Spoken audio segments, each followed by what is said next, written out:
గౌరవనీయులు తెలంగాణ రాష్ట్ర ప్రథమ పౌరులు రాష్ట్ర గవర్నర్ శ్రీ శుక్లా గారిని భారత రాష్ట్ర సమితి శాసనసభాపక్షం మొత్తం మా గౌరవ ఎమ్మెల్యేలు మా గౌరవనీయ శాసన మండలి సభ్యులు అందరం కూడా కలిసి వారికి ఈ రాష్ట్రంలో జరుగుతున్న అరాచక పరిపాలన, ముఖ్యంగా ఈ రాష్ట్రంలో ఈరోజు స్వయంగా ప్రభుత్వానికి నేతృత్వం వహిస్తున్న ముఖ్యమంత్రి గారు, ఆయన మంత్రివర్గ సభ్యులే ఏ రకంగా ప్రజా సంపదని కొల్లగొడుతున్నారు, ఏ రకంగా ప్రజా సంపదని దోపిడీ చేస్తున్నారు,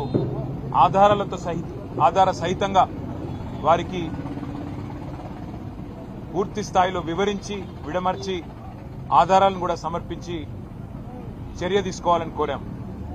ముఖ్యంగా ఈ రాష్ట్ర రెవెన్యూ మంత్రి పొంగులేటి శ్రీనివాసరెడ్డి గారి కుటుంబానికి సంబంధించిన రాఘవ కన్స్ట్రక్షన్స్ అనే కంపెనీ గత 2.5 సంవత్సరాలుగా నిరాటంకంగా ఎక్కడైతే నిషేధిత ఆజ్ఞలున్నాయో జంట జలాశయాలు గండిపేట, ఉస్మాన్ సాగర్, హిమాయత్ సాగర్ పరిధిలో 10 కిలోమీటర్ల పరిధిలో ఎక్కడా కూడా మైనింగ్ చేయడానికి, క్రషింగ్ చేయడానికి వీల్లేదని నిబంధనలుంటే వాటిని తుంగలో దొక్కారు. అట్లాగే ఓఆర్ఆర్ పరిధిలో కిలోమీటర్ పరిధిలో మైనింగ్ చేయడానికి వీల్లేదనే ఉత్తర్వులుంటే వాటిని తుంగలో దొక్కారు. అట్లాగే వారికి సంబంధం లేని భూమిలో అసైన్డ్ భూమిని చెరబట్టి అందులో ఏ పర్మిషన్ లేదు, మినరల్ డీలర్ లైసెన్స్ లేదు, పొల్యూషన్ బోర్డు నుంచి ఇచ్చే కన్సెంట్ ఫర్ ఎస్టాబ్లిష్మెంట్ కానీ కన్సెంట్ ఫర్ ఆపరేషన్ కానీ లేదు.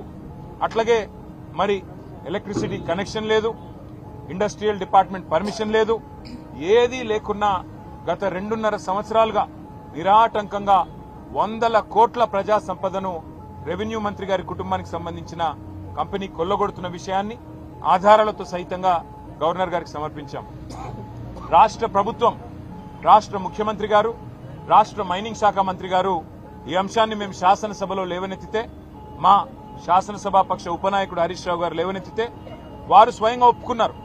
అవును, నేరం జరిగింది, తప్పు జరిగింది, చేసింది రాఘవ కన్స్ట్రక్షన్స్ అనే కంపెనీ అనే మాట స్వయంగా ముఖ్యమంత్రి గారు, మంత్రి గారు కూడా ఒప్పుకున్నారు. కానీ మంత్రి గారు తప్పు చేశారు కాబట్టి ఆత్మరక్షణలో పడి ఇవాళ మంత్రి గారిని కాపాడడానికి నానా ప్రయత్నాలు చేస్తున్నారు.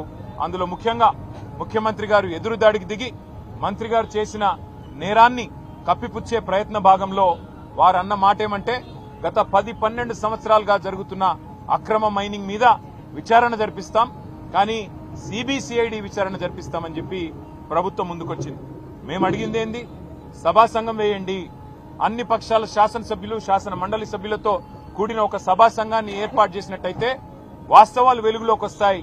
మంత్రి గారితో పాటు 100 అక్రమ మైనింగ్ సంస్థలు ఏవైతే ఈ ప్రభుత్వం, కాంగ్రెస్ ప్రభుత్వంలోని పెద్దలు బినామీల పేర్ల మీద నడుస్తున్నాయో అవన్నీ కూడా బయటకు వస్తాయని చెప్పి మేము సభా సంఘం వేయమంటే సభా సంఘాలకు విలువ లేదు అంటూ ఇక్కడ శాసనసభ వ్యవహారాల మంత్రి, ముఖ్యమంత్రి స్వయంగా మాట్లాడుతూ ఉన్నారు. వాళ్ళ నాయకుడు రాహుల్ గాంధీ గారేమో జాయింట్ పార్లమెంటరీ కమిటీ కావాలి అని పార్లమెంట్లో పట్టుబడతారు. అదానీ వ్యవహారం మీద వెంటనే సభా సంఘం వేయండి అని చెప్పి పార్లమెంట్లో అడుగుతారు. ఇక్కడ మాత్రం వారి పార్టీకి సంబంధించిన నాయకులు సభా సంఘాలకు విలువ లేదు అన్నట్టుగా మాట్లాడుతూ ఉన్నారు. మేము సభా సంఘం వేయండి, లేదా ఒక సిట్టింగ్ హైకోర్టు జడ్జితో విచారణ జరిపించండి, దేనికైనా మేము సిద్ధమని చెప్పాం. 10-12 ఏళ్లుగా జరిగిన అన్ని కూడా బయటికి తీస్తామని చెప్పి హుంకరించే ప్రయత్నం, బెదిరించే ప్రయత్నం చేస్తే నిరాటంకంగా చేసుకోండి, మా ప్రభుత్వంలో ఎలాంటి తప్పులు జరగలేదు, మీరు ఎలాంటి ఎంక్వైరీ చేసినా మాకు అభ్యంతరం లేదని చెప్పి కూడా శాసనసభలో చెప్పడం జరిగింది. అట్లాగే మేము పట్టుబట్టింది సభా సంఘం కోసం లేదా ఇండిపెండెంట్ జ్యుడిషియల్ ఎంక్వైరీ కోసం అయితే సిబిసిఐడిని అడ్డం పెట్టుకుని మరి మంత్రి గారిని కాపాడే ప్రయత్నం రాష్ట్ర ప్రభుత్వం చేస్తా ఉంది. సరే, సిబిసిఐడి అనేది రాష్ట్ర ప్రభుత్వ ఆధీనంలోని, రాష్ట్ర హోంశాఖ ఆధీనంలోని ఒక విభాగం. మంత్రిగా పొంగులేటి శ్రీనివాసరెడ్డి గారు ఉంటే, ఆయన మంత్రిగా కొనసాగుతూ ఉంటే ఏ రకంగా రాష్ట్ర ప్రభుత్వం కింద పనిచేసే, రాష్ట్ర హోంశాఖ కింద పనిచేసే ఒక విభాగం ఏ రకంగా నిష్పక్షపాతంగా పనిచేస్తుంది, వారిని వెంటనే రాజీనామా చేయించండి లేదా బర్తరఫ్ చేయండి అని చెప్పి మేము కోరాం. కానీ ఉలుకు లేదు, పలుకు లేదు.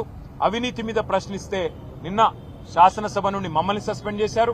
ఇవాళ మా శాసన మండలి సభ్యులందరినీ, మా ఫ్లోర్ లీడర్ గారిని, మా కౌన్సిల్లో మా ఆపోజిషన్ లీడర్ గారిని, మొత్తం శాసన మండలి సభ్యుల్ని, వారిని కూడా ఈ రోజు నియంతృత్వ పోకడలను తలపిస్తూ వారిని కూడా సస్పెండ్ చేయడం జరిగింది. అందుకే ఇవాళ ఈ రాష్ట్ర ప్రథమ పౌరుడైన గవర్నర్ గారి దగ్గరికి మేము వచ్చి 100 కోట్లు ఎట్లా ఈ ప్రభుత్వంలోని ఒక పెద్దలు కొల్లగొడతా ఉన్నారు, ప్రభుత్వ పెద్దలే గద్దలుగా మారితే రక్షకులే భక్షకులైతే సామాన్యుడికి దిక్కెవరు, అందుకే మీరు ఇంటర్వ్యూని కండి, మీరు ఈ ప్రభుత్వం ఏదైతే ఉన్నదో మీ పేరు మీదే నడుస్తోంది, కౌన్సిల్ ఆఫ్ మినిస్టర్సే మీ పేరు మీద ఉన్నది, కాబట్టి మొత్తంగా మీరు వెంటనే జోక్యం చేసుకుని ఈ మంత్రి గారిని బర్తరఫ్ చేయాలని చెప్పి గవర్నర్ గారిని డిమాండ్ చేశాము. దాంతో పాటు ఒక independent enquiry, high court sitting judge అయినా లేదా ఏదైనా కేంద్ర ప్రభుత్వ సంస్థ అయినా వారితో వెంటనే ఒక విచారణకు కూడా ఆదేశించే విధంగా, ఈ వ్యవహారంలోని నిజానిజాలు నిగ్గుదేల్చే విధంగా మరి మీరు వెంటనే జోక్యం చేసుకోవాలని పెద్దలు గవర్నర్ గారిని కోరాము. మేము పరిశీలిస్తామన్నారు. ఇది నిజంగా కూడా ఇందిరమ్మ రాజ్యం అంటే గవర్నర్ గారికి గుర్తు చేశాం. ఇదే గవర్నర్ గారు గతంలో ఎమర్జెన్సీ రోజుల్లో 19 నెలలు ఆనాడు జైలు జీవితం అనుభవించారు. సార్, ఆనాడు మీరు ఎమర్జెన్సీలో ఏ ఇందిరమ్మ నియంతృత్వ పోకడల వల్ల మీరు జైలుకు పోయినారో ఇవాళ అదే పోకడలు, అవే నియంతృత్వ లక్షణాలు ఇక్కడ కూడా కనబడతా ఉన్నాయి. మీరు ఆనాడు బాధితులు, ఈరోజు తెలంగాణ ప్రజలు బాధితులు. కాబట్టి మీరు ముందుకు రండి, మరి తెలంగాణ రాష్ట్రంలో జరుగుతున్న ఈ ప్రజా సంపద దోపిడీని అడ్డుకోండి అని చెప్పి గవర్నర్ గారికి మేము విన్నవించాము. బర్తరఫ్ చేయాలి మంత్రి గారిని అని చెప్పి డిమాండ్ చేసినాము. వారు సానుకూలంగా స్పందిస్తారనుకుంటున్నాం. మరి భారతీయ జనతా పార్టీ కూడా ఈ విషయంలో నిజంగా శోచనీయం వారి వ్యవహారం. వారు నిన్న ప్రభుత్వానికి వంత పాడడం శోచనీయం. మరి ఇప్పటికైనా గవర్నర్ గారు స్పందించి మరి ముందుకొస్తారో లేదో చూడాలి. మేం మాత్రం ప్రజాక్షేత్రంలో ఈ ప్రభుత్వ దోపిడీని ఖచ్చితంగా నిలదీస్తూనే ఉంటాం, ఎక్స్పోజ్ చేస్తూనే ఉంటాం. తప్పకుండా వీరిని వదిలిపెట్టకుండా న్యాయం జరిగేదాకా పోరాడతామని చెప్పి మీ అందరి ద్వారా తెలియజేస్తాం. మా పార్టీ నాయకత్వం మొత్తం కూర్చుంటాం.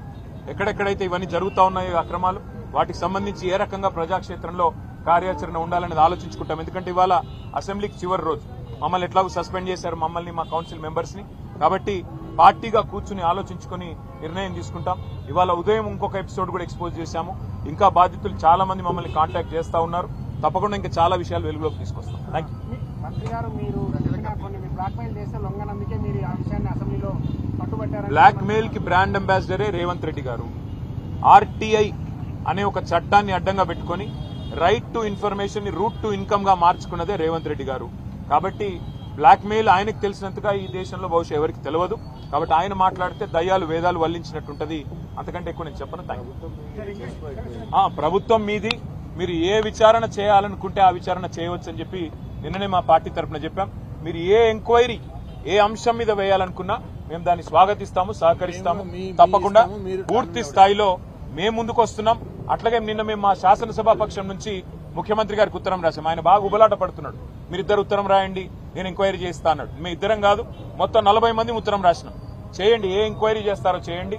అమృత్ కుంభకోణం మీద, టీడీఆర్ కుంభకోణం మీద, సింగరేణి కుంభకోణం మీద, హిల్ట్ కుంభకోణం మీద మేము దాదాపు 14 అంశాలు, హ్యామ్ స్కామ్ మీద, అన్నిటి మీద మేము ఆధారాలు ఇవ్వడానికి రెడీగా ఉన్నాం.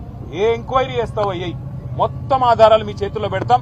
ఏ యాక్షన్ తీసుకుంటావు? నిన్న చెప్పావు ఒక డైలాగ్, రేవంత్ రెడ్డి కుటుంబమైనా శ్రీనివాసరెడ్డి కుటుంబమైనా ఎవరిని ఉపేక్షించను, చర్య తీసుకుంటా ఉన్నావు. ఆధారాలతో సహితంగా ఇవాళ ఉదయం రెవెన్యూ మంత్రి గారి కుంభకోణాన్ని బయటపెట్టాం. సతీష్ షా, పల్లవి షా వాళ్ళు పాపం బాధితులు వాళ్ళ మీ ముందే మాట్లాడారు మీడియా ముందు. దమ్ముంటే చర్య తీసుకొని ముఖ్యమంత్రి గారు చూపెట్టాలని చెప్పి కూడా మేము డిమాండ్ చేస్తాం. Thank you. हमारे बाकी लोग बोलेंगे.